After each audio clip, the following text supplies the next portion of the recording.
Présent. Johan Cancalon. Présent. Michel Chria. Présent. Carole Justot. Présent. Kevin Lantu a donné pouvoir à Bertrand Aubert. Le Carf Nicolas. Présent. Moi-même, Isabelle Levert. Présent. Éric Merlin. Présent. Bruno Normand m'a donné pouvoir. Delphine Paulmier. Pardon? Parce qu'on va corriger ton coup là. Delphine Lallemand. Ah oui, présente.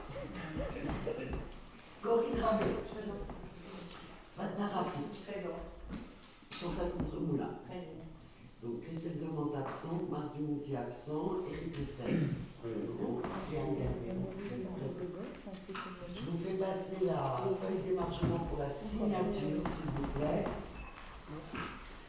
Je vais demander à Bertrand, le secrétaire de séance, s'il accepte. Merci beaucoup. Et avant d'entamer l'ordre du jour, simplement en information,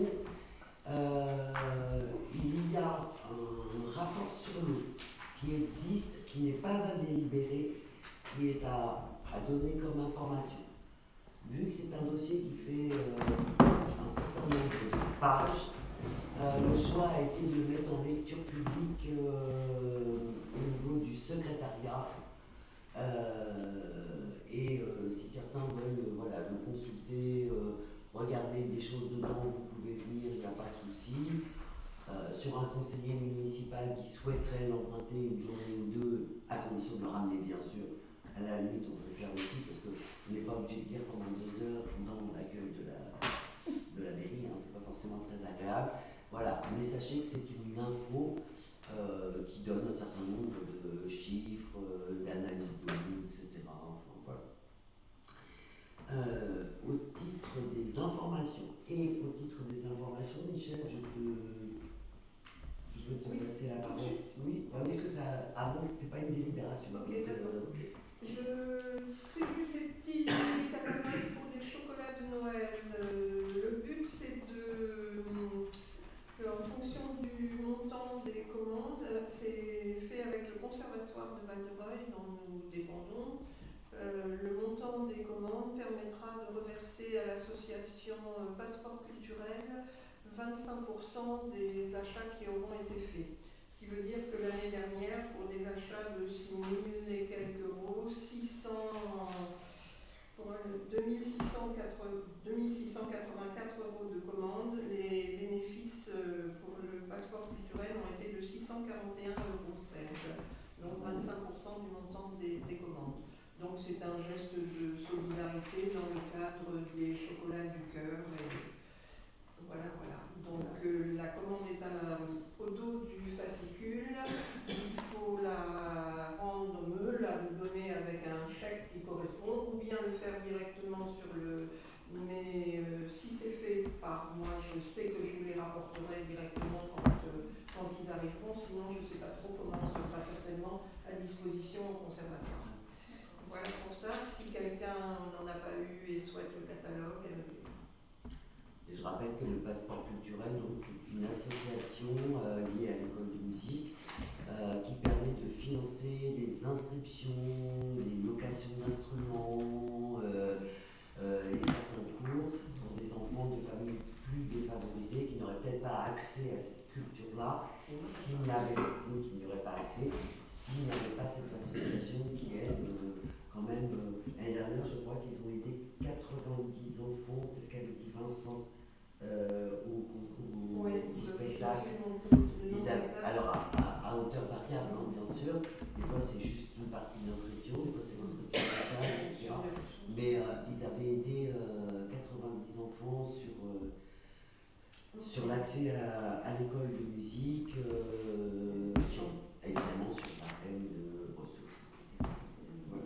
Simplement, il y a une vingtaine d'enfants supplémentaires en demande cette année. Et ça concerne aussi certains enfants mairie ou... Oui, bien sûr. Oui, c'est ouvert à toutes les communes à dire. Oui, ça je savais, mais est-ce que vous savez dans les chiffres si il y a des enfants Non, on pourrait les...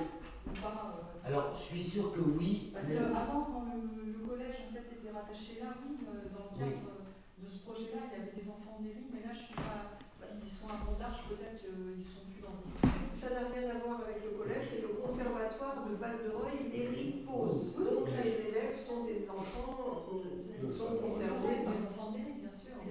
Oui, Mais savoir s'il y en a eu effectivement ou pas du tout. on peut le savoir assez facilement et moi je suis à peu près sûr qu'il y a effectivement quelques familles de Vérisiennes qui ont été aidées dans ce cadre-là, ça j'en suis sûr, puisqu'il y en a aussi de pauses qui ont été aidées, ça je le sais. Je ne sais pas le chiffre, mais on peut l'avoir. Oui, voilà, c'est ça, c'est intéressant de savoir. Bien sûr. Enfin, Tout à s'il y a fait. des familles que ça peut aider, c'est bien. Avec plaisir. Ok, donc nous commençons de façon traditionnelle par l'approbation du procès verbal du conseil municipal du 23 septembre. Y a-t-il sur ce procès verbal des questions, des remarques, des corrections? Enfin, voilà. Non, personne n'a relevé des choses particulières. Ok, donc à l'unanimité, on le fait tourner pour, s'il vous plaît, là aussi la signature. La deuxième délibération concerne le renouvellement de la convention de mutualisation de la fonction de délégué à la protection des données. Donc nous sommes régis en tant que collectivité par ce qu'on appelle la RGPD qui nous donne un certain nombre de règles sur la collecte des infos des habitants. Nous n'avons pas le droit de faire de liste d'habitants nominative, etc. Excusez-moi, c'est mon fils. Attends, maman te rappelle. Maman te rappelle. Et donc, la RGPD nous donne un certain nombre de règles qui doivent être respectées, qui sont surveillées. L'agglomération a donné à un de ses salariés la fonction de délégué à la protection des données et nous avons, et c'est un service gratuit, nous avons donné, passé convention avec l'agglo pour rentrer sur cette mutualisation et pouvoir avoir des contrôles sur notre RGPD et être sûr que nous sommes bien dans le clou par rapport à ça. Voilà, donc jusqu'ici, c'était un accord un peu. Il y avait une délibération, il y avait un accord qui restait un peu informel. Ce que propose l'agglomération maintenant, c'est d'avoir une véritable convention qui aurait une durée de 6 ans. On voit bien pourquoi, la durée, et qui serait par tacite reconduction, sauf dénonciation de la commune en question. Voilà, la dernière fois que cette déléguée est venue, c'était il y a plusieurs mois maintenant. Voilà, elle a regardé comment nous rangions les informations dans les ordinateurs, ce que nous collections comme données, etc. Et nous a plutôt félicité sur la RGPD en faisant des petites remarques, mais qui n'avaient pas d'incidence lourde, notamment par rapport à la loi. Voilà. Sachant que sur la RGPD, le seul établissement public qui peut collecter des informations, c'est le CCAS, puisque celui-ci a par ailleurs une fonction de protection des populations, notamment par le plan grand froid et le plan canicule. Et donc on doit même avoir une liste de personnes vulnérables, de personnes à protéger en cas de grand froid ou de canicule. La deuxième chose où on a aussi une autorisation de collecter des données, c'est dans le cadre du plan de sauvegarde communal, où là aussi, on doit, c'est même une obligation, avoir une liste de personnes qui pourraient être en difficulté, isolées, handicapées. Ce sont les mêmes que le grand froid. Oui, globalement, c'est à peu près les mêmes que le grand froid ou le plan canicule, de façon à ce que on puisse, en cas de catastrophe, aller secourir des gens dont on sait qu'ils ne pourront pas, par eux-mêmes, s'extraire de la situation.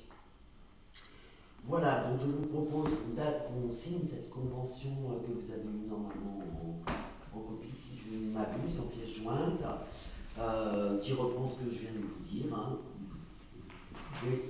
Et et je vous propose donc de me donner l'autorisation de signer cette convention, de la renvoyer et de la passer pour 6 ans. Voilà, y a-t-il des questions? C'est gratuit? Oui. Ça va alors. Les conventions avec la l'ADO sont rarement payantes, ou très peu. Je ne vous le cache pas, c'est plutôt intéressant pour nous. Donc c'est gratuit, oui, tout à fait. À l'unanimité, je vous remercie. Et de la même façon, et de façon gratuite, je vous propose ensuite de renouveler la convention de mutualisation de la fonction archive. Donc vous n'êtes pas sans savoir que l'agglomération a aujourd'hui pris la compétence archive, que cette compétence, ils en ont créé tout un local. D'ailleurs, ils font de temps en temps des expos et je vous invite à aller les voir parce qu'il y a des choses vraiment intéressantes. Et ils peuvent collecter l'ensemble des, comment dirais-je, des archives des communes, sachant que eux disposent d'un local adapté, ventilé, avec un degré d'hygrométrie vérifié, etc. Nous étions jusqu'ici sur une mutualisation partielle, puisqu'on avait déjà passé cette convention. Et là, ils proposent 2 formes. La mutualisation partielle, où on dit ce qu'on va garder et on dit ce qu'on va leur donner. Et une mutualisation totale, où normalement on confie tout, mais où en fait, pour ne rien vous cacher, on a le droit de dire on vous donne tout sauf. Et donc ce qu'on vous propose, c'est de dire que on donne tout sauf les dossiers d'agents qui ne sont pas encore partis à la retraite. Parce que si on doit faire des recherches, qu'il faut aller récupérer, alors c'est toujours récupérable, hein, c'est pas le problème, mais la personne qui vous annonce qu'elle va partir à la retraite, en général, elle a besoin d'aide pour reconstituer sa carrière, pour savoir combien elle va toucher, etc. Donc, ça, il faut peut-être plus garder sous le coude le dossier des agents qui ne sont pas encore partis à la retraite. De la même façon, la proposition, c'est qu'on garde une bonne partie de l'urbanisme parce que les gens mettent un certain temps parfois à faire la déclaration de fin de travaux, qu'il y a souvent des pièces complémentaires de demander, etc.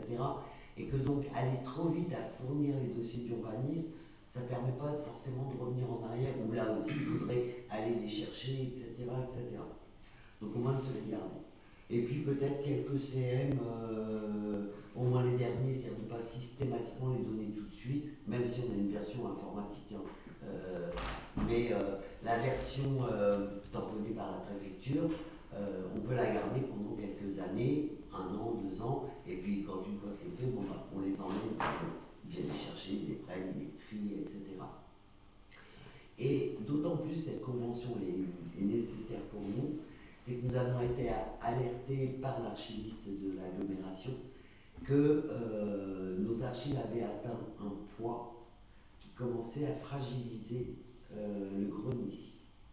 C'est-à-dire qu'il y a tellement de papier, ça représente un tel poids, que maintenant, elle dit, si vous continuez à en rajouter, je ne suis pas sûr que votre plancher tienne. Voilà. Et puis, ça va nous libérer la place avec des choses qui...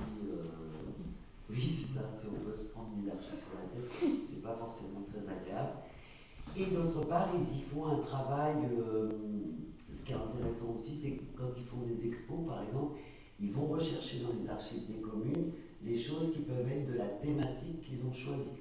Donc ils en avaient fait une, par exemple, sur les tziganes, dans les années du début du XXe, et ils sont allés chercher dans des communes où globalement, il y avait déjà à l'époque des grandes transhumances, des arrivées de tziganes, etc.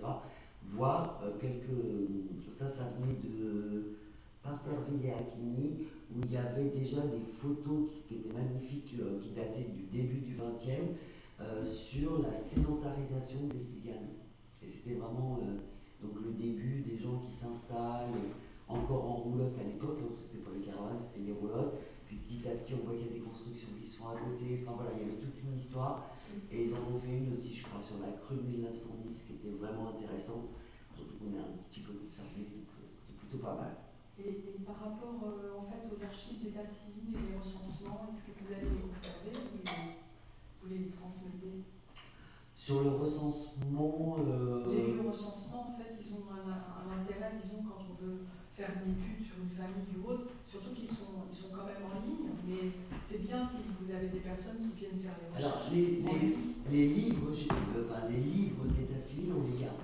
Oui, d'accord. Voilà, ça on les garde parce qu'effectivement, il y a régulièrement des gens qui viennent nous voir, comment dire. C'est ça, mais des fois, les recensements, c'est pareil. Et après, les archives à Louviers, le bâtiment, il y a même une salle du public. De consultation. Ouais. Où les gens peuvent aller consulter directement. Ouais. Ouais. On peut pour telle commune demander un truc d'état civil, voilà, tout ce qui concerne en général effectivement la généalogie, l'histoire de la famille, c'est souvent ça. Voilà, quelques types de propriétés, mais c'est plutôt rare. Et puis ça, après, c'est les notaires qui le font, et ça, ils ne le font pas avec les archives, ils le font avec le cadastre et les hypothèques. Et le cadastre est ici aussi ou il est déjà délocalisé? Le cadastre, il est complètement informatisé, il est numérique. Oui, il n'y a plus de registre ici. Du tout. Et sur le cadastre, on est aujourd'hui donc que en fonction numérique. C'est globalement les notaires qui font les transmissions au cadastre de vente, de fusion de parcelles, etc. Ça s'est un peu amélioré parce que comment dirais-je, vous avez la redénomination, quand on découpe un terrain ou quand on le vend, etc., ça peut changer de dénomination. Et ça met du temps à travailler. Ça a été jusqu'à 19 mois. Et là, par exemple, il y a eu des exemples de terrains vendus, etc. Là, maintenant, on est plutôt à 2-3 mois, grand maximum. Parfois, ça a déjà été nommé, ça va vite pas. Sur des petits bouts de parcelles, on a vendu, avec l'autorisation du conseil municipal, la petite bande de terrain autour de rue Bernard, de la maison de Madame Chevelot. En fait, entre le moment où on avait dit qu'on avait pris la délibération et puis l'acte notarié, le cadastre avait déjà fait le travail de renommer cette petite parcelle. Donc ça avance un peu plus vite. Et ça a été un peu long. Sur la fonction d'archive, donc, voilà, ça va soulager notre toiture et notre charpente, ça va être bien. C'est gratuit, effectivement. Ce qui est intéressant aussi dans cette convention, c'est qu'il y a une petite partie formation pour les agents. En fait, l'archiviste, quand elle vient chercher les archives, évidemment elle les trie, en disant bon, ça vous pouvez jeter. On a un peu tendance à tout garder, ne sachant pas forcément ce qu'on va garder ou pas. Et elle dit très clairement ça vous pouvez jeter parce que vraiment ça n'a pas d'intérêt de les garder. Et en même temps, elle montre donc, aux agents ce qu'on peut garder, ce qu'on n'a pas à garder, comment on les range aussi. Voilà, donc c'est plutôt intéressant parce qu'il y a une petite partie formation qui n'est pas désagréable, mais pas inintéressante.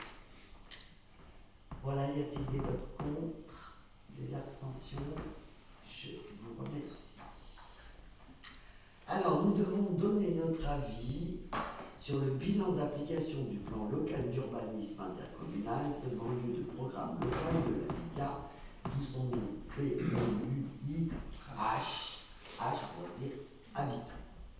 J'imagine que tout le monde l'a lu très attentivement. En fait, l'agglomération a réalisé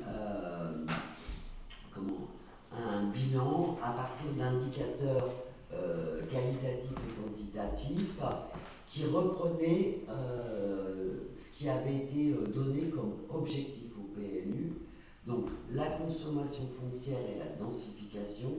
Je rappelle qu'il faut qu'on consomme moins de terrain et qu'on densifie les terrains de telle façon on puisse garder des terres agricoles, mais surtout que l'objectif étant que les jardins se réduisent et qu'on ait plus d'habitations à des endroits et donc moins de grands terrains. Nous, on a encore des grands terrains, ça va. La qualité urbaine, architecturale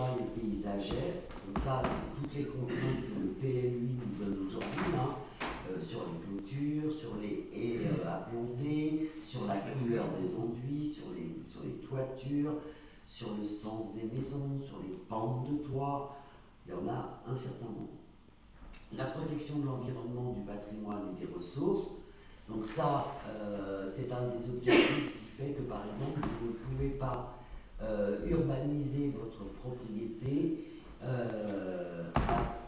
il faut conserver 30% d'espace vert où l'eau pluviale, l'eau de ruissellement peut rentrer dans la terre. Ça, c'est par exemple une des contraintes qui est donnée. Sur le patrimoine, ici on est bien placé, c'est que avec le périmètre bâtiment de France, il y a des contraintes encore plus fortes qui sont données par les bâtiments de France, mais qui ont été intégrées dans le PLUIH pour dire qu'il y a des choses qu'on ne peut pas faire ou qu'on peut faire. Et donc conserver entre guillemets la qualité du bâti. Les ressources, c'est surtout l'eau, bien sûr. La production de logements et la mixité sociale. Donc il y a des objectifs de production de logements. Par exemple, l'ERI, entre 2023 et 2028, a un objectif de production de 133 logements, tout confondu. Du logement, c'est tout confondu, avec une part de logement social, avec une part de logement privé, qui peut être du locatif, qui peut être de l'accès à la propriété, etc. Là-dessus, il y a des pourcentages, mais ça reste assez lourd. Voilà. La mobilité et les déplacements, c'est-à-dire comment on donne les moyens aux gens, et ça c'est vraiment les compétences de l'agglo. Est-ce qu'il y a des lignes de bus? Est-ce qu'il y a des pistes cyclables? Comment est atteignable si on se construit sa maison au fond d'une impasse? Comment on récolte les ordures ménagères, etc., etc. Et enfin, le développement économique et touristique, donc là c'est dans un sens plus large, où on est en train d'appliquer au développement des entreprises un peu la même chose que sur les maisons et la densification. C'est-à-dire que jusqu'ici, on a des zones économiques qui sont une entreprise achète un terrain de X milliers de mètres carrés et elle construit sur une partie, elle fait un parking pour ses salariés et puis le reste, c'est de l'espace vert. Il est de plus en plus préconisé dans le développement économique qu'un bâtiment déjà existant puisse, par exemple, soit être séparé en deux entreprises, soit être construit plutôt en hauteur avec deux entreprises différentes, mais le même parking, ce qui évite de re-artificialiser de l'espace vert, etc. Là-dessus, l'AGLO travaille assez fortement sur ce genre de choses. Et puis le développement touristique, c'est aussi bien l'émergence de meublés, de Airbnb, voire d'hôtels, que aussi, alors là on est vraiment à la croisée de tout, des pistes cyclables pour ceux qui pratiquent le tourisme en vélo, le meublé touristique pour ceux qui ont besoin de location, et puis différentes formes. Je pense que ceux qui poussent le plus loin la réflexion, c'est aujourd'hui le syndicat de la base, où on peut aller dormir dans une roulotte, dans un tipi, dans un gîte, dans un petit bungalow, enfin voilà. C'est la diversification en fait pour rendre le territoire plus attractif. C'est de récupérer des gens parce qu'ils trouvent rigolo d'aller dormir, je sais pas, dans une roulotte. Et puis ça permet aussi d'avoir une mixité parce que parfois, je sais pas moi, la location d'une roulotte coûte moins cher que la location d'un transgîte ou des choses comme ça. Voilà. Donc ça, c'était tous les indicateurs qui devaient...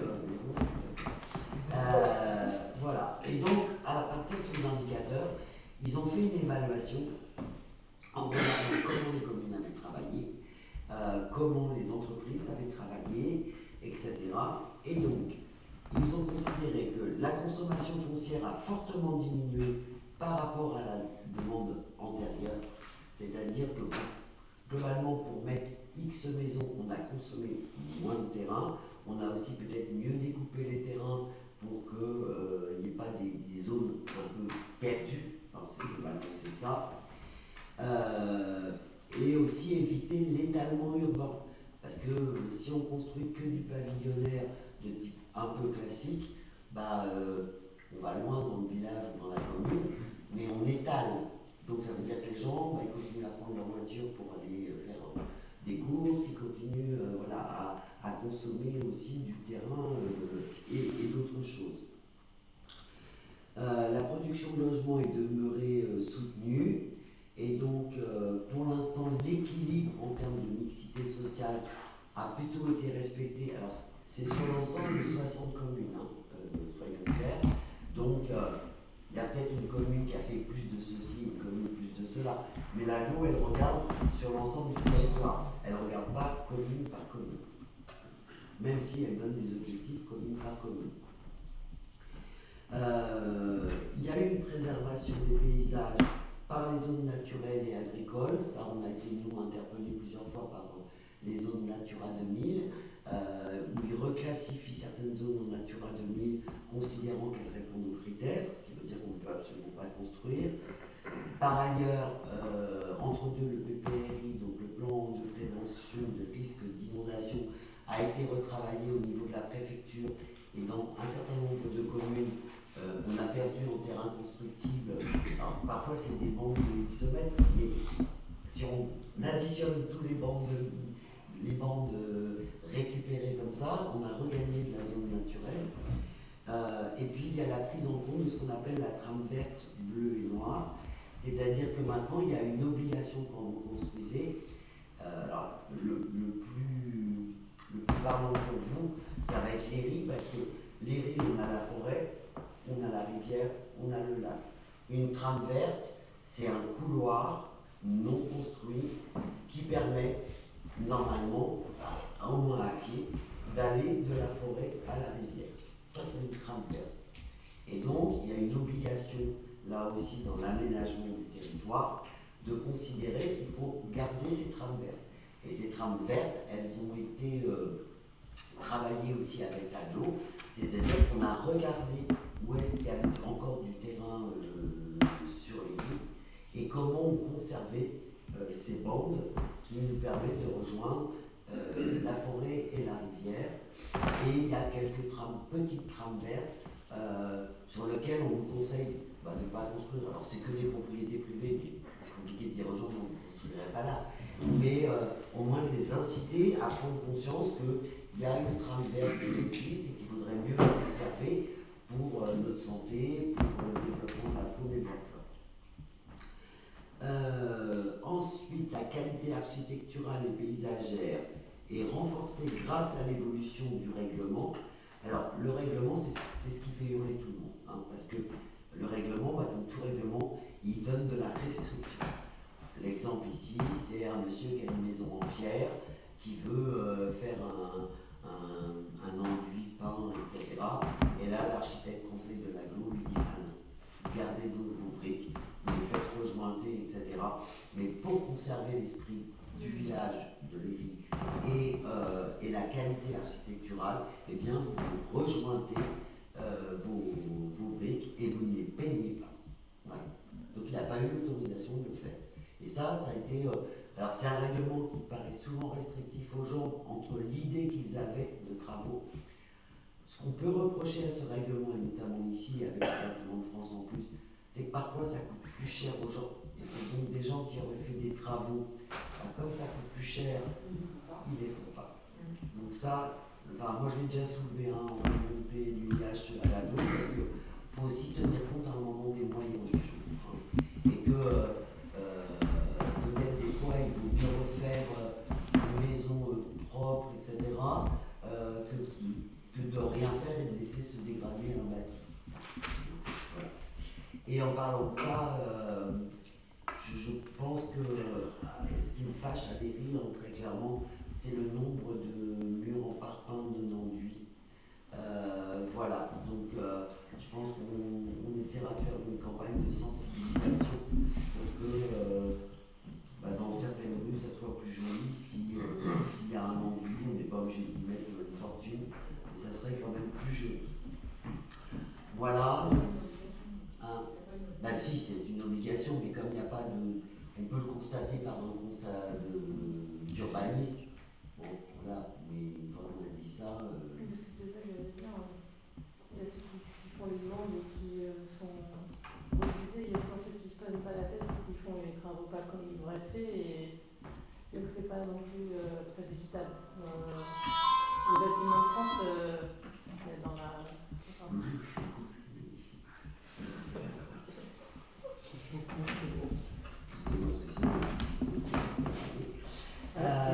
après, si c'est par rue, il peut y avoir une sorte de mutualisation avec quelqu'un qui pourrait faire plusieurs murs de plusieurs habitations, Ah et non, du mais coup, après, ça fait qu'un déplacement. Il faut qu'on trouve des solutions. Parce qu'il y a effectivement des gens, ça fait longtemps que c'est comme ça, il y a des gens, ils viennent de finir, ils n'ont pas encore le temps de le faire. Enfin, mais l'idée, c'est d'inciter les gens à faire ces ennuis, quoi. Et parce que quand même, c'est plus joli quand vous passez dans une rue. Un mur enduit, ils se font dans le paysage, un mur en parpaing, ils se sautent un petit peu à la figure, quoi. Voilà. Sur le développement économique, donc, il a été noté une hausse de l'emploi local, donc un développement On va faire tourner.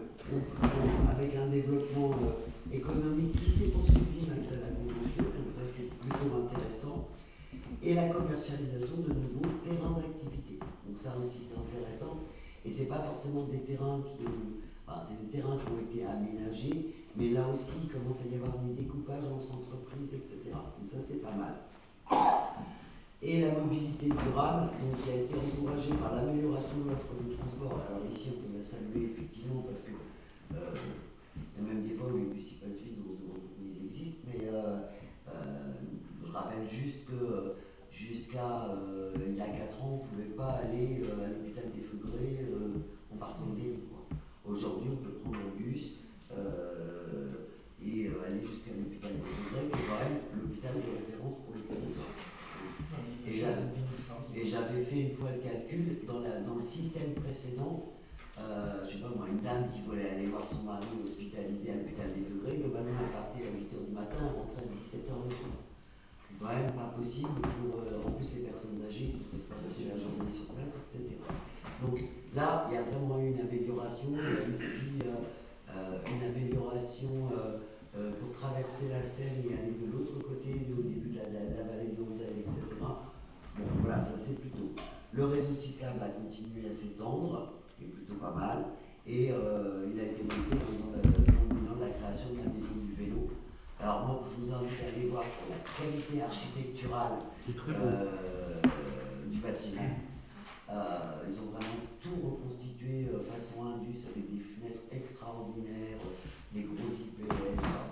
C'est un style que j'aime beaucoup, c'est vraiment très très beau, plein de bois clairs. L'idée aussi, c'est qu'au même endroit, il y a la maison du vélo, l'office de tourisme et Transdev, ce qui fait qu'un touriste qui arrive, il a l'offre d'accueil, les balades à faire, il peut les faire en vélo, ou il a le plan de bus pour se déplacer dans la ville. Je trouvais que l'idée était plutôt pas mal et que c'est normal que, voilà. Alors, au regard de tout ce que j'avais à vous dire, il vous est proposé soit d'émettre un avis favorable à ce PLUIH, soit un avis favorable assorti avec des réserves, et dans ce cas-là, il faut qu'on les liste, les réserves que vous souhaitez mettre, ou un avis défavorable sur le bilan des 6 ans. Et en fonction de tout cela, la proposition de l'AGLO est de dire que si globalement il est validé, ce bilan, il y aura un maintien du PLUIH. Parce qu'on arrive en période électorale et que donc c'est compliqué de démarrer pas une modification, mais une révision du PLUIH en période électorale, et que ce travail-là de révision commune par commune se fera en fait plus tard. Voilà, c'est ça l'idée. Est-ce qu'il y a des remarques par rapport à ce qui a pu être dit? Est-ce que des avis alors, qui serait plutôt pour un avis favorable au PLUIH? Ok. Qui émettrait des réserves? Des réserves, mais lesquelles, je ne sais pas. Ah, C'est dommage. alors, nous laissons 5 minutes à Delphine pour réfléchir. On revient tout à l'heure. Moi, c'est le mot densification qui me fait peur, en fait. De densifier. Ouais, c'est que, en fait, que les gens, ils aient des tout petits bouts de rien du tout. Globalement, aujourd'hui, la moyenne, la demande qui est posée, mais c'est posé par l'État aussi, c'est posé aussi par le préfet, etc., c'est globalement que, et notamment dans ce qu'on appelle les lotissements, moi j'ai horreur de ce mot-là, parce que les maisons de coup de côte comme ça, voilà, Mais c'est plutôt d'être sur un terrain, pour faire court, à 500 mètres carrés. Voilà. Bon. Après, ça n'interdit pas aux gens d'acheter 1000 mètres carrés de terrain et de faire construire une maison. Mais pour ce qui est de l'aménagement fait par un promoteur ou une commune, on va plutôt être sur 500-600 mètres carrés grand maximum. Et en même temps, si on ne veut pas consommer de la terre agricole ou de la terre naturelle, il faut aussi qu'on resserre les habitats de telle façon que, parce qu'on a besoin d'habitat, mais il faut les resserrer de telle façon qu'effectivement on n'est pas totalement urbain sur des kilomètres et des kilomètres, voilà. Et d'autre part, la conjoncture économique montre quand même que l'accession à la propriété aujourd'hui se fait quand même plutôt sur des terrains, pas des tout petits, mais des terrains moyens, parce que voilà. Mais je sais pas si tu veux qu'on trouve une formulation. Non, après je comprends le. Mais c'est l'explication à la densification. C'est le mot-là, densification. Ok. Monsieur Lefebvre. D'accord. Donc nous avons une. Non, mais du coup, non, c'est bon. Ok. Donc nous avons. Je sais plus comment. Mais c'est pas grave. Un contre. Voilà. Le reste c'est pas différent. On va le faire comme ça va être tout ça. Si j'essaie de monter à l'envers, j'y arrive pas. Alors, là, on est modification des statuts de l'agglo Seine. Ça, c'est un sacré machin. Alors, en fait, ça parle, pour être clair, ça parle de plusieurs choses. Ça parle de l'enfance-jeunesse, qui était une compétence facultative, avec des financements des différents temps d'intervention sur les centres de loisirs, qui depuis ont été précisés et qui sont devenus, entre guillemets, un peu uniformes. C'est-à-dire que les communes dont les centres de loisirs sont gérés par l'agglo, etc. Mais aujourd'hui, si vous regardez la définition d'un CIAS, un centre intercommunal d'action sociale, la compétence petite enfance et enfance jeunesse rentre dans le cadre de la solidarité. Donc en fait, pour faire court, cette délibération, elle permet de recentrer les compétences dans des appellations officielles. Ce qui veut dire que le CIAS et le service, elle s'appelle le service à la population, intégrerait le CIAS pour que la compétence enfant-jeunesse et petite enfance soit bien intégrée dans la bonne case de la loi. Ça, c'est la première chose. Entre-temps, pour simplifier un peu, parce que ce n'est pas une France en ligne, donc mieux, le gouvernement a redonné la compétence petite enfance aux communes.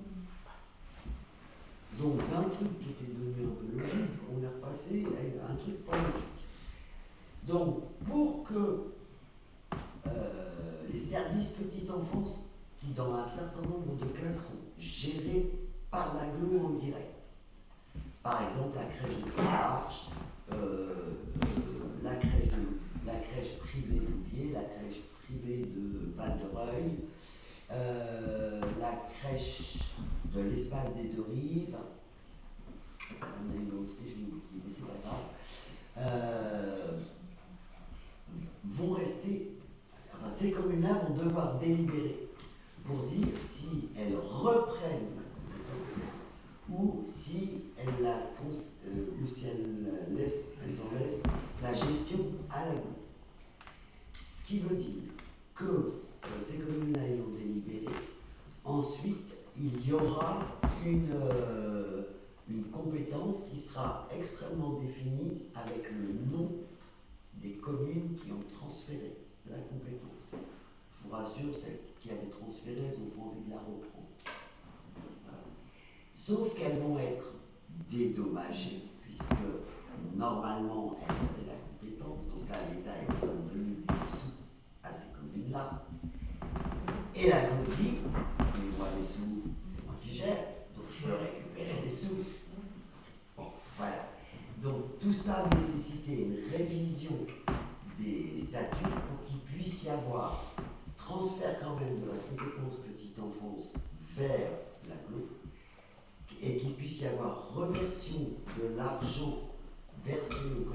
l'État vers l'année. Voilà globalement, Pour faire simple. pour essayer de faire ça. Moi, je me le dis. Voilà. Quelque part, ça devrait équilibrer par rapport à la clef, en fait. Oui,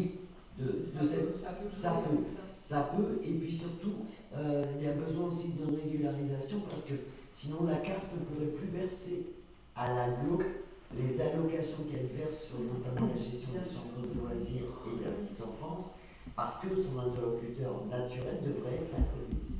Voilà. Alors je rappelle quand même que la compétence petite enfance est obligatoire pour les communes de plus de 3500 habitants. En dessous, il n'y a pas d'obligation pour les... Voilà. On doit être capable de donner des indications ou d'avoir des conventions avec des crèches extérieures, etc. On n'a pas d'obligation de développer nous-mêmes un service petit. Ça, et tout ça, donc, sera géré dans la compétence action sociale d'intérêt communautaire gérée par le biais du centre intercommunal d'action sociale. Et la compétence enfance jeunesse de ce fait va figurer dans l'intérêt communautaire mais va être retirée des statuts puisqu'elle passe au CIAS. Bon, j'espère que je suis clair hein, parce que franchement, c'est clair. Des questions? Non, non. Je propose qu'il n'y ait pas de questions. Parce qu'il n'y a pas de réponse.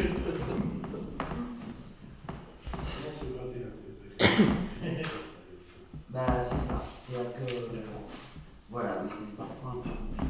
Mais en même temps, à un moment, ça simplifie pas, mais ça permet quand même de redonner aux uns et aux autres les compétences. Au CAF, ça simplifie la tâche Ah bah oui. d'avoir des plans intercommunaux. C'est juste au niveau des communes, c'était très long à faire des déclarations. Et que la glose en charge, C'est plutôt pas mal. Je suis assez d'accord. Il y a un service complémentaire. Voilà. Y a-t-il des votes contre? Des abstentions? Je vous remercie beaucoup parce que je repartais pas dans l'explication tout de suite. Je te raconterai plus tard. Isabelle, est-ce que tu peux nous parler de la création de la réserve? Ah non. Eric? Je sais pas, vous faites comme vous voulez, les gars, mais vous... On est toujours dans la suite du plan communal de sauvegarde. On crée une réserve communale de sécurité civile.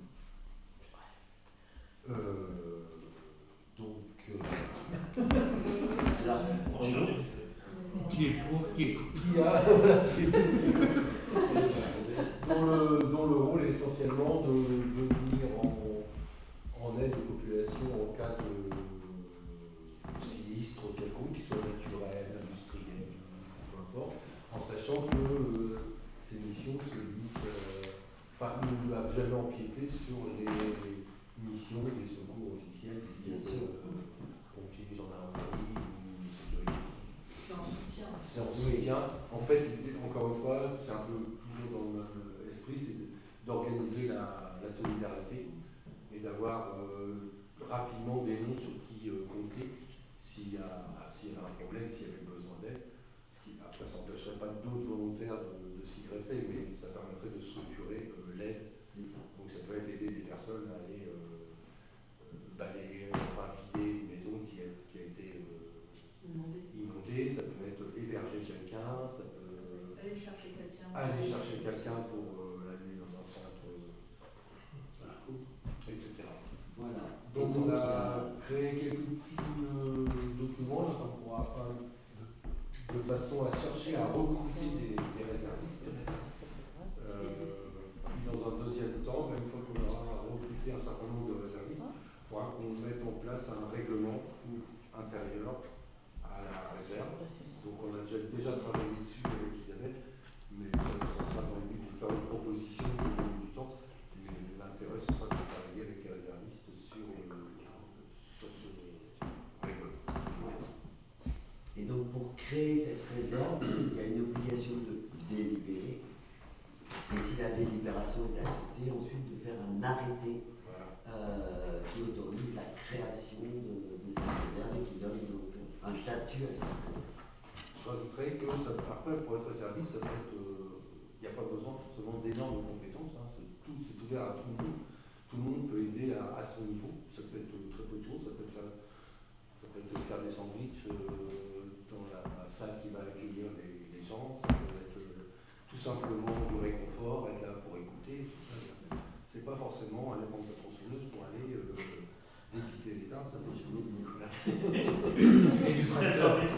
Tant qu'il y a le tracteur. Il ne faut surtout pas que les gens s'imaginent qu'on va leur demander des choses exceptionnelles. Ça peut être de toutes petites choses, mais qui peuvent être toujours les bienvenues en cas de problème de sérieux. Oui. Tout le monde en étant majeur et en habitant à l'église. Oui, Oui. quand même. Oui, il y a cette condition. Donc, voilà. Mais voilà, donc, ce que je vous propose, c'est qu'on crée par délibération cette réserve. Ensuite, il y aura effectivement un temps de mobilisation des gens, d'avoir au moins quelques noms qu'on étoffera au fur et à mesure. Si ça intéresse des gens, on pourra aussi présenter le règlement intérieur parce que je pense que ça peut être intéressant. Et puis on désignera surtout un référent communal pour animer cette réserve. Et ce qui peut être intéressant aussi après, c'est par exemple que cette réserve, ils aient droit à deux trois petites formations du type les premiers secours, etc. pour que les gens se sentent aussi plus en confiance. Parce que même si on peut ne faire que descendre, passer des coups de fil, être quelque part dans la réserve et avoir un peu de formation sur les premiers gestes de secours, ça peut aussi rassurer la personne elle-même sur sa compétence. Voilà. Y a-t-il des questions? Des oppositions? Des abstentions? Je vous remercie. Je vous propose une délibération sur le choix de l'architecte du patrimoine pour le diagnostic de l'église. Donc nous avions pris l'engagement avant la fin du mandat de réaliser un diagnostic sur la structure même de l'église et d'essayer de prioriser les travaux très urgents, les travaux moins urgents et les travaux, on va dire, d'embellissement, pour faire court. Voilà, sauf que ce diagnostic, il doit être réalisé par un cabinet spécialisé d'architectes réglementés bâtiments de France. Voilà, donc nous avons lancé un petit appel, nous avons 2 réponses. Ces devis ont été lus par quelques membres de l'appel qui se sont investis autour de ce sujet. Il a été envoyé aussi ils ont été envoyés aussi au service patrimoine de l'aglo où les gens sont un peu spécialisés là-dedans et ils ont été envoyés à M. Vasilizine qui est architecte du bâtiment de France pour qu'il nous donne son avis. Et alors, de façon très concomitante, les membres de l'appel, le service patrimoine et Nicolas Vasilizine ont tous choisi le même architecte. Donc on se dit que ça doit quand même être un signe que c'est elle n'est pas si mauvaise. Voilà, et donc après cette comparaison des offres, nous avons retenu le cabinet de Christina Alistar pour établir le diagnostic. Qui est, alors, il y a une partie du diagnostic, un peu de recherche historique pour reconstituer l'histoire des différentes parties, ce qui donne aussi à voir le type de bâtiment, le type de construction, etc. Il y aura aussi un travail sur la structure même de l'église, le toit, les infiltrations, les murs, parce que ça nous fait tout ça. Hein. Voilà. Et sur une partie de l'intérieur, d'avoir, alors c'était en option complémentaire, je crois, de mémoire, mais on l'a intégré, parce qu'on a la chance d'avoir des peintures de cette église, et qu'il nous semble intéressant de regarder si elles sont restaurables, entre guillemets,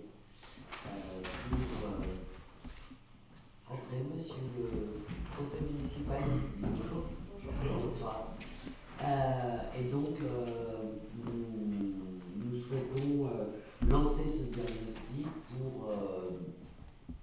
pour avoir une idée derrière des travaux à réaliser, des sommes que cela peut représenter, ce qui nous permettra aussi d'aller chercher les subventions qu'on en face, et surtout d'établir sans doute un plan pluriannuel d'investissement, parce que je pense qu'on va être sur des sommes importantes, et que donc il est nécessaire de programmer la dépense sur un certain temps pour pas que...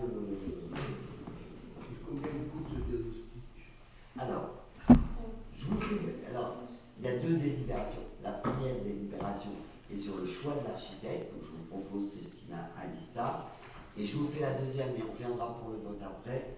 Donc, ce diagnostic coûte TTC, hein, une fois, voilà, 36 393 €. Avec, et ça sera ensuite, voilà, avec une demande de fonds de concours au service patrimoine de l'AMO qui prend 50% à sa charge. Et ensuite, l'appel ayant vocation à récolter des fonds pour l'église, ils auront, et qu'ils ont maintenant collecté une certaine somme de fait avec les animations, etc. Et donc ils prendront aussi en charge une partie de ce diagnostic. Globalement, pour être clair, je pense qu'il va coûter au pire 10 000 € à la commune. Voilà, sur les 36 000. Et voilà. Donc, une fois que je vous ai donné ces éléments, première délibération, le choix de l'architecte. Y a-t-il des votes contre? Des abstentions? Je vous remercie. Deuxième délibération, la demande de fonds de concours donc, au service patrimoine de l'agglomération à hauteur de 50% du coût du diagnostic. Donc, alors, je rappelle que les fonds de concours sont toujours sur du hors taxe, puisque nous récupérons une partie de la TVA. Donc, le fonds de concours porte sur la somme hors taxe de 30 328 €. Et la demande que l'on fait, elle est de 50%, donc de 15 000 €. Voilà. Et globalement, sur l'enveloppe, il y a encore de l'argent, donc ça sera de fait accepté. Les fonds de concours sont rares. Vous l'avez rencontré, l'architecte, déjà là-bas? Alors moi, je ne l'ai pas rencontré. C'est le service patrimoine de l'AGLO qui la connaît et l'architecte des bâtiments de France qui la connaît aussi. Elle est spécialisée dans ça. Ah oui, c'était vraiment des architectes. On n'a pas le droit de prendre un architecte classique, etc. On est obligé de prendre un architecte agréé bâtiment de France. Voilà. Et qui a déjà travaillé sur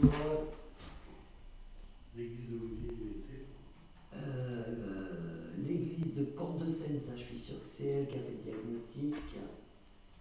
Et il y en a une autre, et je suis désolé, je n'arrive pas à retrouver la commune. Mais elle a travaillé déjà sur plusieurs communes dans la.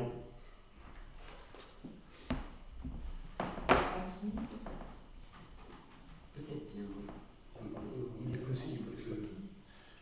Je redemande. En France, je ne savais pas ce que c'était la publicité. Donc, Alors, c'est important de savoir les compétences, quand même. oui.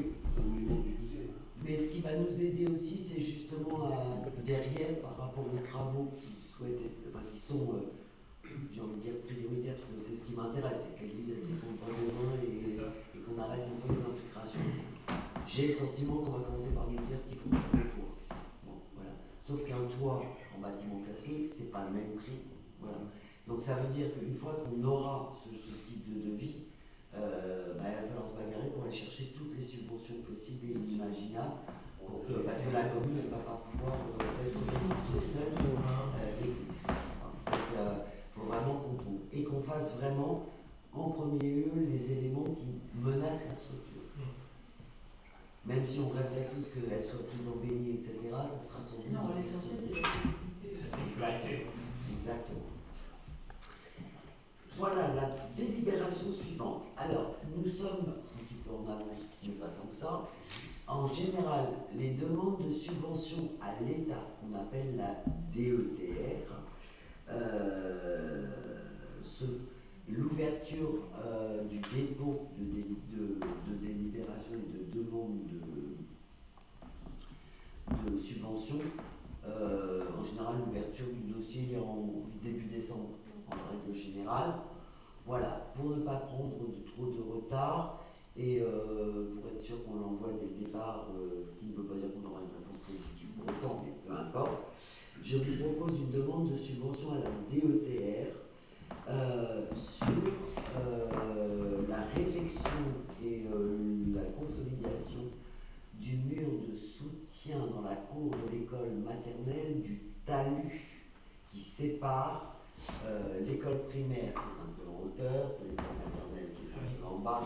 Il y a donc un énorme talus qui fait comme ça, avec, à l'époque, a été fait une enceinte en rondin. Voilà. Sauf que le poids de la terre, le ruissellement de l'eau, etc., fait que d'année en année, les rondins s'abîment, se cassent, pourrissent, etc. Et que donc, après avoir vérifié avec un certain nombre d'entrepreneurs et tout ça, globalement, la proposition la plus tenable dans le temps est un mur à peu près de la même hauteur que celui qui existe, hein, parce qu'il n'y a pas besoin de... Voilà, mais en béton, avec alors, la proposition qu'on a et qui nous a bien plu, parce qu'on avait toutes sortes de...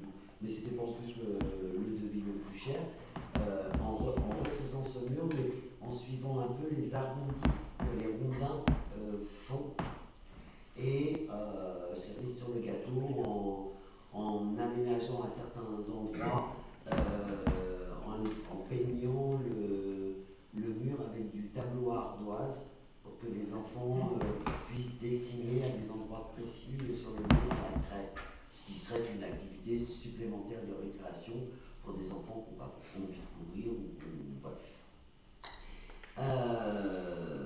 Et donc, pour ne pas être en retard, nous faisons une demande de... Alors, le montant de l'opération s'élève à 36 680 €, parce qu'il y a un linéaire de 70.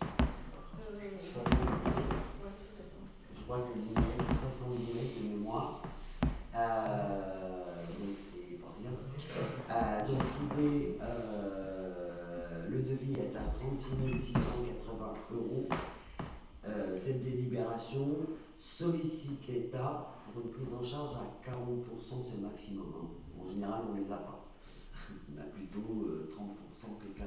Mais bon, comme dit la secrétaire générale, 100% des gagnants ont tenté leur chance.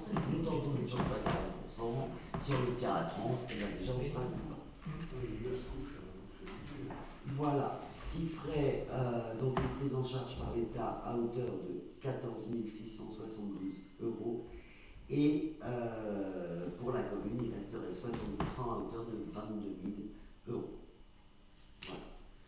Mais quoi qu'il arrive, l'année prochaine, il va falloir le faire parce qu'on commence à parler de la sécurité des enfants. Déjà, c'est la compétence, vous êtes en tas de terre derrière les mandats de bois, il y a un manque de compétences d'architecture au niveau du verre. Parce que c'est un béton, tu vas aller tout de suite mettre dans le paquet, maintenir la terre. Exactement. Ça pousse en permanence. Je suis assez d'accord. Dans le métier, on n'a jamais fait un truc en même. Et plus il y a d'eau, alors en plus la pente est dans le mauvais sens, c'est-à-dire que le ruissellement vient accélérer la chose. Voilà, donc je vous demande de m'autoriser à demander la subvention, voilà. Et puis on ira chercher du fonds de concours, hein, très clairement, après à la GLO, mais ça on a le temps. La DETR, il faut qu'elle soit prête le plus tôt possible, donc c'est pour ça qu'on y va. Y a-t-il des votes contre? Des abstentions? Je vous remercie.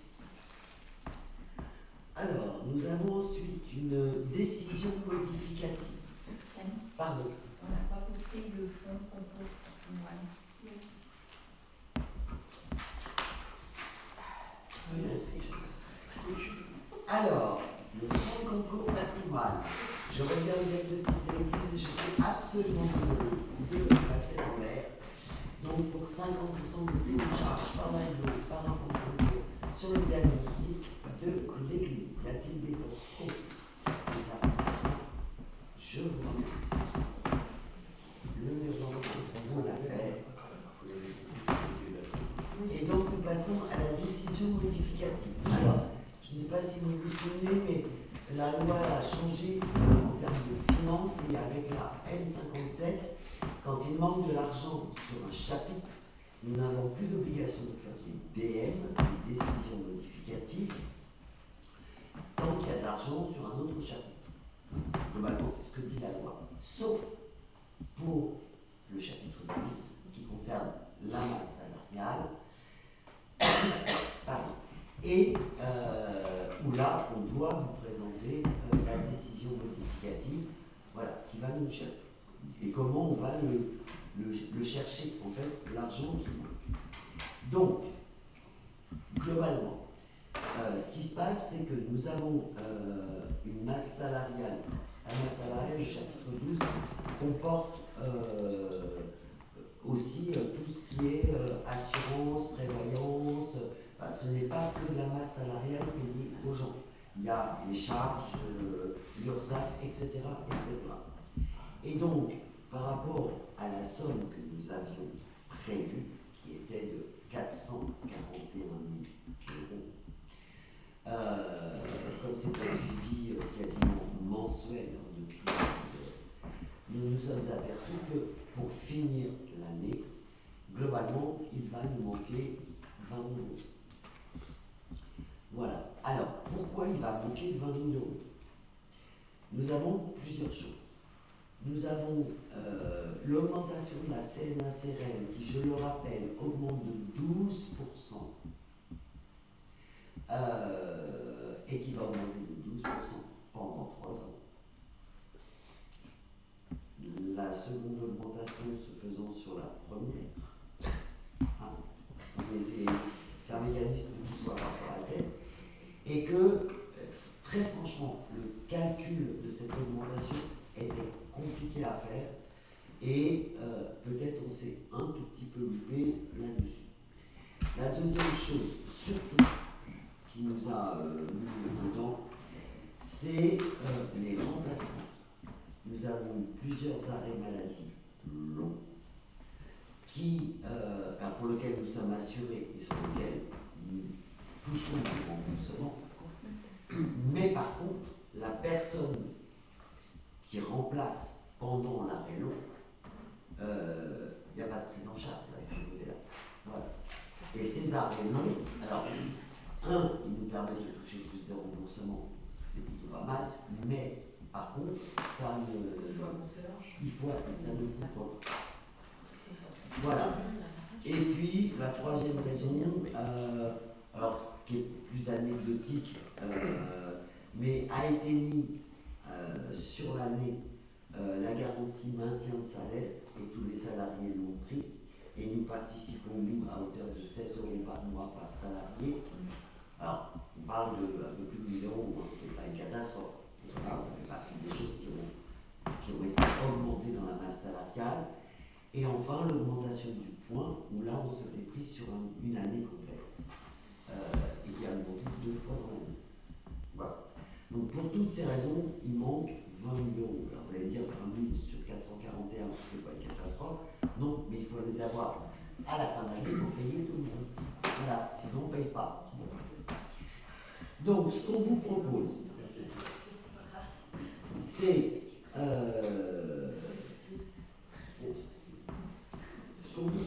de prendre dans le chapitre 65 en dépenses de fonctionnement, sur les indemnités de fonction des élus, 2 000 €. Cette ligne-là, nous l'avions un tout petit peu surestimée parce que, si vous vous rappelez bien, il y avait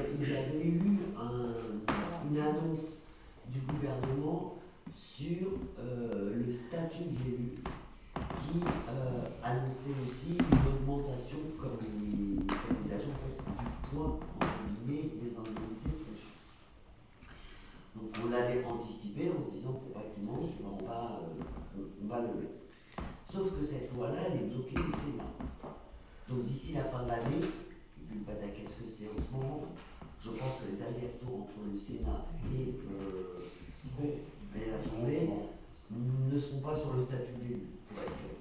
Voilà. Et de toute façon, on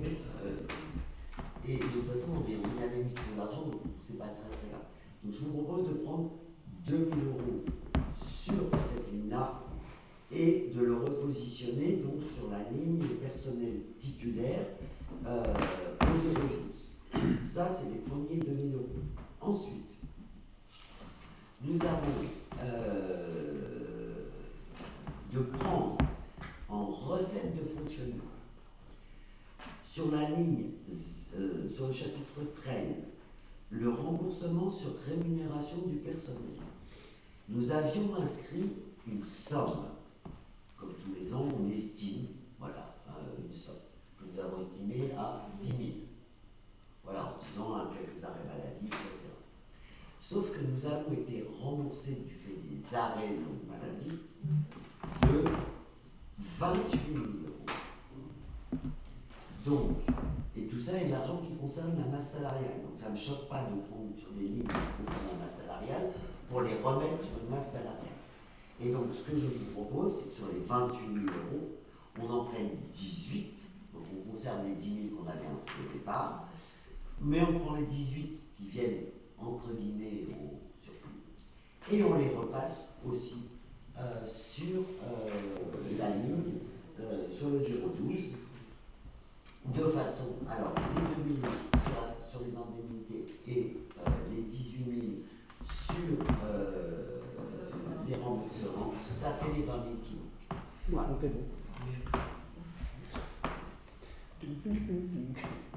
Y a-t-il des questions? Non, des abstentions, des votes contre, je vous remercie. Une petite délibération assez classique dans cette période de l'année, c'est l'autorisation du maire à engager, liquider et mandater les dépenses d'investissement en début d'année prochaine. Nous avons un budget pour l'année 2025, sur lequel il ont été inscrits un certain nombre de dépenses d'investissement, qui ont été votées ou pas, mais qui existent dans le département, dans le budget. Voilà. Ah bah, la loi nous autorise à dépenser avant le vote du prochain budget, qui se tiendra quand il se tiendra, et nous autorise à ouvrir et à dépenser 25% de la somme inscrite l'année précédente dans les investissements. Donc en fait, c'est pas forcément pour lancer un nouveau projet en janvier 2026, c'est souvent pour autoriser à liquider Pour payer les factures qui sont... les factures qui vont arriver qu'en janvier, parce que si je prends la salle des fêtes, il y a des factures qui arrivent qu'en janvier. C'est évident. Et puis on ne va pas ne pas payer les entreprises. Sûrement pas. C'est pour ça qu'on Ça a déjà été fait. Et donc, si nous reprenons ces crédits d'investissement et que nous calculons 25%, c'est pas une énorme somme non plus. Hein. C'est-à-dire que nous prenons au chapitre 20 les immobilisations incorporelles et au 21 les immobilisations corporelles. Nous obtenons au BP 2025 504 567 euros d'inscription et 25% représente donc 126 141 euros que nous serions autorisés à dépenser avant le vote du prochain budget et à partir du 1er janvier, parce que jusqu'au 31 décembre, on est encore dans le budget 2025, en cas de paiement de facture qui arriverait à... Voilà. Y a-t-il des votes contre, des abstentions? Je vous remercie. Alors là, je dois l'avouer. Non, c'est le chèque Trazen, mais là, il est encore plus long. Parce que c'est la DGFiP qui nous rembourse de la taxe foncière. Alors là, je ne sais pas. Alors, je vous rassure, pour 142 euros, il ne nous rembourse pas 20 000 euros. Sinon, on aurait trouvé. C'est pas 142 000, c'est un beau chèque. Voilà, donc, et la DGFiP ensuite, quand même, c'est quand même drôle, le CIP Vernon vous fait un chèque pour ça. Non, mais c'est extraordinaire. Ah, il y a un chèque. Le chèque numéro 293 106 87. On l'encadre. Non.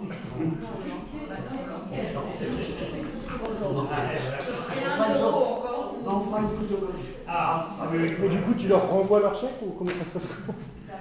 Tu leur renvoies leur chèque Globalement, c'est ça. Ouais, c'est bien. On leur renvoie leur chèque pour qu'ils l'encaissent. S'il vous plaît. S'il vous plaît, donnez-nous. Non, mais en fait, il faut faire l'écriture, c'est dans le budget de la commune, c'est pour ça. Oui. Il faut Non, mais c'est ça, mais enfin, c'est Ça quand même va, 42 euros, autant 42 euros. à une époque où on vend une numérisation à tour de bras, avec que des mails, que des. Enfin, c'est compliqué les avoir au téléphone à DGFIP maintenant. Et eux, ils ne trouvent pas mieux, vous auriez un chèque de 142 euros. Ça serait mieux, un virement, c'est pas mieux. C'est ça. Oui. Non, on n'a pas voté. Voilà. Est-ce que vous acceptez de recevoir 142 euros? Oui, oui, oui. Oui. Alors, Bon, 17, allez. à l'unanimité, nous encaisserons un chèque de 142 euros. Non, pas personnellement, oui. Ça s'appelle du détournement de fonds publics, on n'a pas le droit. Je vous propose maintenant une subvention exceptionnelle à la coopérative scolaire de l'école maternelle. En fait, la piscine de Val-de-Reuil, en fin d'année scolaire 2024-2025, c'est-à-dire mai-juin, je crois, de mémoire, a été fermée. De ce fait, les enfants n'ont pas pu aller à la piscine, il n'y a donc pas eu de dépenses de transport. Et donc, nous avons, avec les enseignants de maternelle et les parents d'élèves, discuté autour du fait que nous aurions dû dépenser cette somme. Nous ne l'avons pas fait parce que la piscine était fermée. Et l'école maternelle a de nouveau un projet sur la patinoire. Et donc, l'engagement que je vous propose qu'on prenne vis-à-vis d'eux, c'est qu'on prenne la somme qui aurait dû être dépensée sur le bus de la piscine, qui n'ont pas fait, de le verser à la coopérative scolaire pour qu'ils puissent payer le bus de la patinoire, sachant que par contre, l'engagement des parents d'élèves et des enseignants, c'est de faire des actions pour trouver l'argent pour payer les entrées et les cours, voilà. Parce que, moi je ne voudrais pas qu'il y ait un versement qui ne soit pas équitable. Parce qu'en primaire, ils ont pas fait de demande. Non, parce qu'ils n'ont pas eu de créneau piscine, eux, à cette époque-là. D'habitude, ils ont, Oui, mais là, la répartition maternelle primaire a fait que les primaires y sont allés plutôt en début d'année et en hiver, et les maternelles n'ont pas pu y aller en mai et en juin. Mais par contre, payer la globalité de l'action patinoire me semblait inéquitable par rapport à la primaire. Et puis normalement, c'était que les grandes sections qui allaient à la piscine ou c'était toutes les classes C'est les grandes sections. Oui, et là, la patinoire, ça concerne. Alors, ils emmèneraient d'autres enfants. Ils ne peuvent pas qu'avec les grands, ils le font. Il y a une partie des moyens aussi. Voilà, donc, considérant qu'on aurait dû dépenser cette somme, je propose de la verser à la coopérative, mais sur le reste du financement, les parents d'élèves font des actions avec l'école pour payer le reste. Avec leur coopérative scolaire, ils trouvent l'argent. Voilà, donc je vous propose de verser les 800 € pour représenter le transport mai-juin de la piscine à la coopérative scolaire de maternelle pour les aider à financer l'activité patinoire. Y a-t-il des votes contre, des abstentions? Je vous remercie. Une délibération pour demander une participation financière de la paroisse des Deux-Rives. Alors, je vous rassure que la paroisse est au courant et le prêtre aussi. Donc, nous avons fait changer les deux portes du presbytère, la porte avant et la porte arrière, afin d'assurer un meilleur confort aux locataires et d'éviter que le chauffage chauffe le jardin des été convenu donc avec le père Nicolas que la prise en charge se ferait à hauteur de 50% par la mairie et à hauteur de 50% par la paroisse. Bien évidemment, nous avons fait les travaux, nous les avons payés, ça c'est normal, voilà. Et donc la délibération permet de solliciter la paroisse à hauteur de 2252,78 € pour assurer la prise en charge de 50% des deux. Voilà. Alors il y a un problème sur la porte devant, en fait elle se ferme de l'intérieur mais il n'y a pas de serrure. On est obligé de passer par l'arrière et rentrer dans toutes les pièces avant d'accéder à la porte. Donc et les travaux ne sont pas très bien faits, les finitions c'est pas terrible. Alors, sur la porte sans serrure, le verrandiste nous a prévenus. Donc nous on lui a dit que il commandait une nouvelle porte. Alors là, je pense qu'il a posé celle-là parce que vu qu'il avait enlevé l'ancienne. Ah bah et on ne pouvait pas faire autrement. Voilà. En fait on est obligé de fermer de l'intérieur et donc retraverser tout le jour pour sortir dehors. Et le public n'est pas amené en fait à passer par là. Donc normalement ça c'est un problème qui va être réglé parce qu'il a commandé la nouvelle porte avec la serrure extérieure et il doit venir la reposer. Il change la porte complètement ou c'est que la serrure? Non. L'ensemble. Il n'y a pas posé de serrure dessus. Non.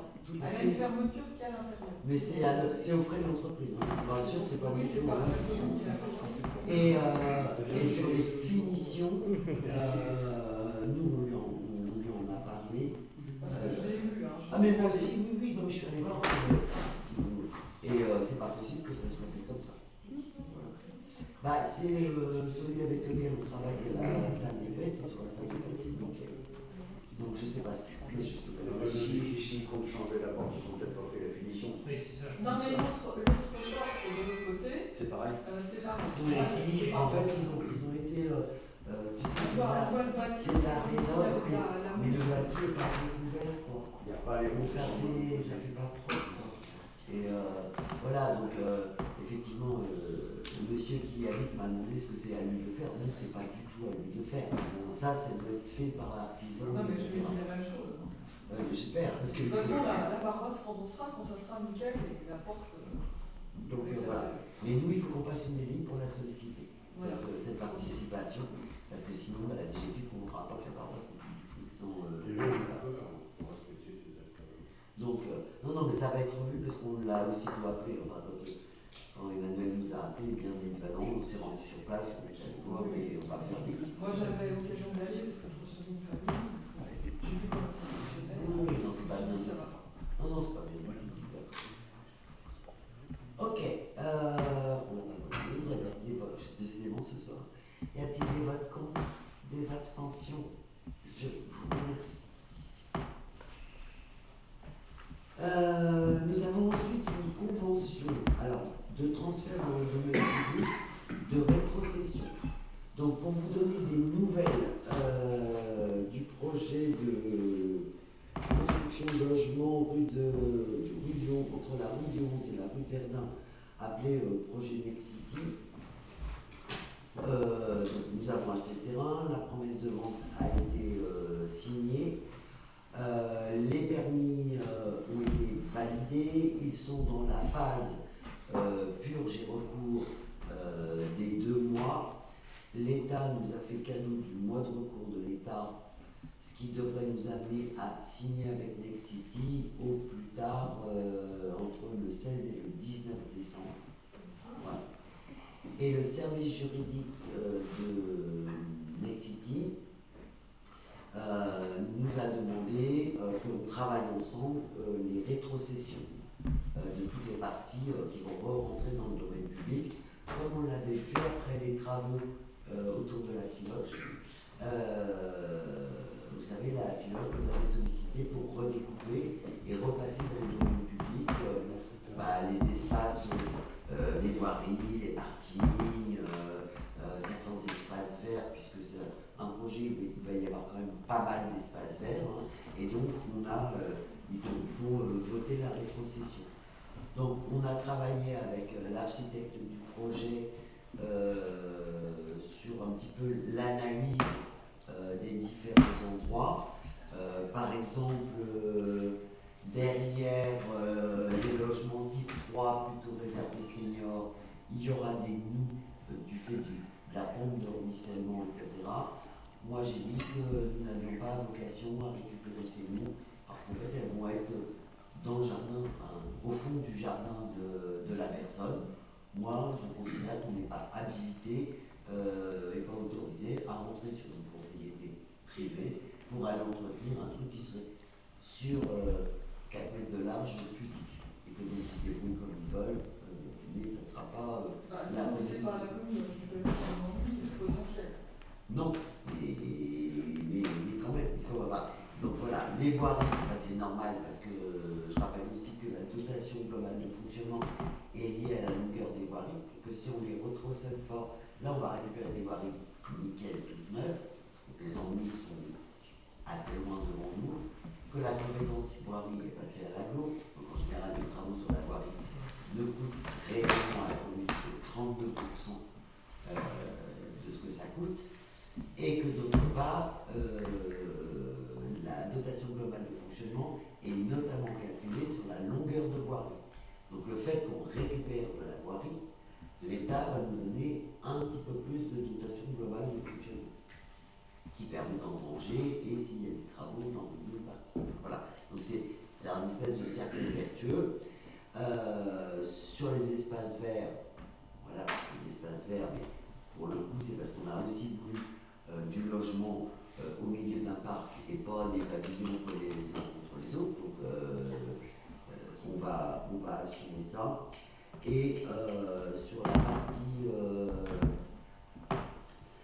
éclairage public, donc le travail a été fait avec le siège, vous savez, sur les études d'éclairement nécessaires, les luminosités nécessaires, etc.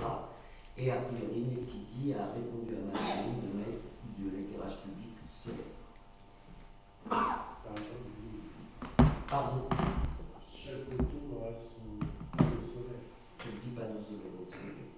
Voilà. Alors, ça permet qu'il y ait moins d'enfouissement de réseau et donc ça coûte un petit peu moins cher par rapport au foudre. Voilà.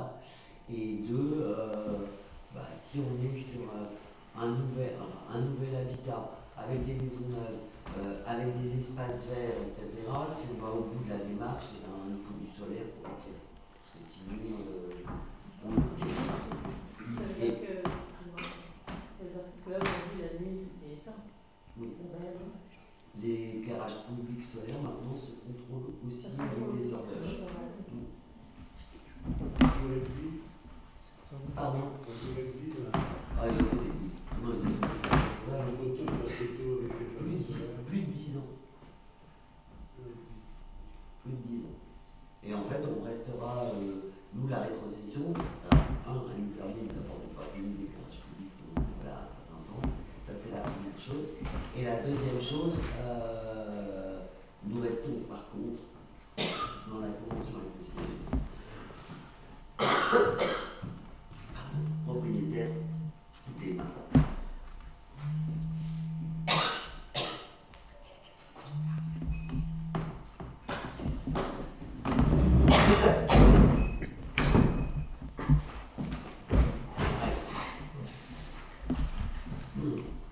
Donc normalement, excusez-moi, un chat dans la gorge, un chat,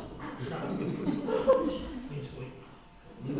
comme à l'école de l'agriculture, dans les... C'est ce qu'il y avait de côté, je suis désolé. Ce qu'il y avait de côté, sinon c'était libre. Alors je vous rassure, c'est un verre d'eau. Je vous rassure, vraiment. Un bon verre de gin. Merci. Tout ça pour quelque chose. Voilà, il y a des questions, des critiques, des interrogations, ce que vous voulez. Normalement, vous avez vu la convention, vous avez vu que le service juridique de Nexity est extrêmement pointilleux sur l'ensemble des différents champs du matériel, etc. Moi, je suis un peu impressionné. Les sites s'engagent pour combien de temps? Pardon. Ils s'engagent pour combien de temps dans l'entretien et tout ça? Et oui, c'est pas eux, c'est l'aglo. Non, mais c'est la loi. C'est les critiques qui les construisent, non? C'est ce qui les fait construire. Ils construisent, Nexity construit. Et ensuite, ils revendent en VFA, c'est-à-dire en prêt à emprunt, c'est ça que ça veut dire VFA, à différents bailleurs pour qui eux après géreront les locataires, les accessions à la propriété, tout ça. Voilà. Et en fait, ils sont acheteurs, fouilleurs et constructeurs. Et après, ils revendent. Ouais. C'est le principe de tous les conducteurs. Ok. Y a-t-il des votes contre cette délibération? Y a-t-il des abstentions? Je vous remercie.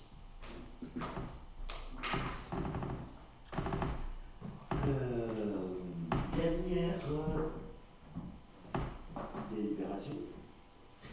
Nous avons appris il y a quelques mois maintenant que la commune de Val-d'Oreuil a lancé le rachat de l'ensemble des parcelles qui étaient portées par le PFN au moment de la création de la ville nouvelle. Et donc, en lisant un petit peu les choses, il y a deux parcelles, la D156 et la D157, qui se situent dans les limites cadastrales de la commune de Lévis, communément appelée Allée du Pont-Noir. Et le 12 septembre 2025, la DGFiP nous a sollicité dans le cadre de ce qu'on appelle le droit de priorité. C'est-à-dire que quand un terrain est sur une commune, même s'il a été donné en gestion, entre guillemets, à une autre commune. C'était un bail emphytéotique. Non, c'est plus compliqué que ça. L'île du Roi est un bail emphytéotique. Là, l'allée du Pont-Noir, en fait, elle a été faite parce que c'était un des accès par le Pont-Noir à l'île du Roi. Voilà. Bon, moi, très clairement, je considère que cette allée, elle donne dans des maisons qui appartiennent à des électriciens, dans des maisons qui sont situées sur la commune de Léry. Et donc, je ne vois pas en quoi Val-d'Oreuil aurait une allée au milieu Sur de Léry. c'est comme une enclave. C'est ça. Voilà. Et j'ai cru quand même entendre plusieurs fois le maire de Val-d'Oreuil dire qu'il ne souhaitait pas que l'île du Roi ait plusieurs, justement, entrées, accès, pour mieux la sécurité. Moi, je l'ai entendu dire, etc. Donc, ce que je vous propose, puisque nous avons un droit de priorité, je vous propose de racheter ces deux parcelles, de les remettre dans notre communauté cadastrale et voilà. Surtout que, quand même, vous allez rire, mais les domaines ont donc évalué ces deux parcelles, qui représentent donc une superficie de 764 mètres carrés, qui proposent à 1 € le mètre carré, et que comme il y a une valeur de dépréciation, ils nous la font à 649,40 €. On a déjà payé un. On va en prendre deux. Avec le chèque. On va en prendre deux. On est d'accord. Et puis, voilà, autant la difficulté, on pourrait avoir, alors pour le coup, on n'a pas de clause de priorité sur l'île du Roi, ce qui est assez rigolo, mais on ne l'a pas. Et puis là, je vous avoue que là, je n'aurais pas eu bien. Parce que franchement, la commune aujourd'hui, avec les infrastructures qu'il y a dessus, etc., n'a absolument pas les moyens ni de l'acheter, ni de l'entretenir, ni de faire vivre. Donc là, je ne vous emmènerai pas là.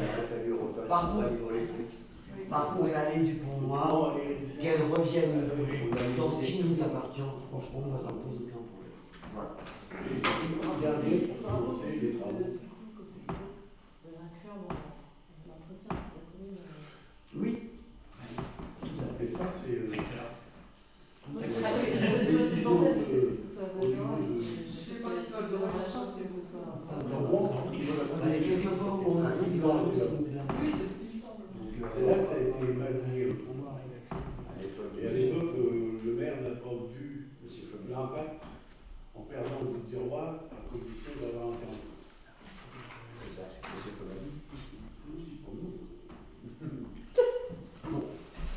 Est-ce que tout le monde est d'accord pour valider l'acquisition des parcelles D156 et D157 appartenant à l'État pour un montant de 649 €? Oui. Merci. Par contre, je précise quand même que le terrain, il y a l'allée du Pont Noir, et puis il y a la bande d'herbe. Voilà. Et ça, par contre, ça appartient à Val de Reuil. Ah bon? Ah Et il y On aura sait qu'ils vont savoir le bande. Bah, ils doivent en Déjà. prendre. Ils en sont déjà. Ça fait combien de temps qu'ils n'ont pas entretenu? Au bout de 30 ans, ça nous, non? Ah, là, ils sont Ah, Non, chaque il y a année, une famille qui fait ça. Non. Si, ils l'ont réintroduit depuis deux. Oui, mais il n'y a pas d'entretien. Patrice, il y a une famille qui Non, mais fait c'est ça. pas entretien, mais par contre, on va faire une pause. L'entretien, enfin, entretien, c'est contraire, entretien. Depuis 2 ans, ils l'ont réinclus dans leur marché d'espace vert. Et sur et certains, ils sont passés cet été, parce que moi je les ai vus, et l'été dernier. C'est vrai qu'on va C'est eux qui passent ou c'est la. C'est l'agglomération. L'agglo qui passe? Non, c'est pas loin, c'est leur marché d'espace vert.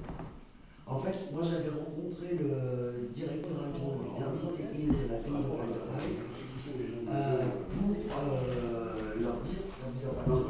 Ils arrêtaient de me mettre des trucs, les voisins ils voulaient plus rien, c'était. Bon, après là il y a un Lérisien fortement intéressé pour le racheter.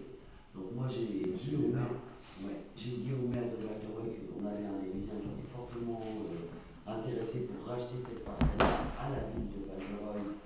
En plus, il voudrait en faire un verger, donc ça serait superbe, donc ça serait vraiment chouette. Quoi. Et voilà, le maire de Val de Reuil a répondu qu'il ferait ça plus tard.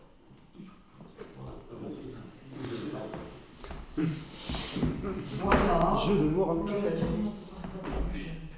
Eh bien, je vous remercie. Nous avons terminé notre ordre du jour. Est-ce qu'il y a des questions diverses que vous souhaitez évoquer C'est varié. Variées. Toujours c'est varié. Eh bien, merci beaucoup. Il n'y a pas de questions.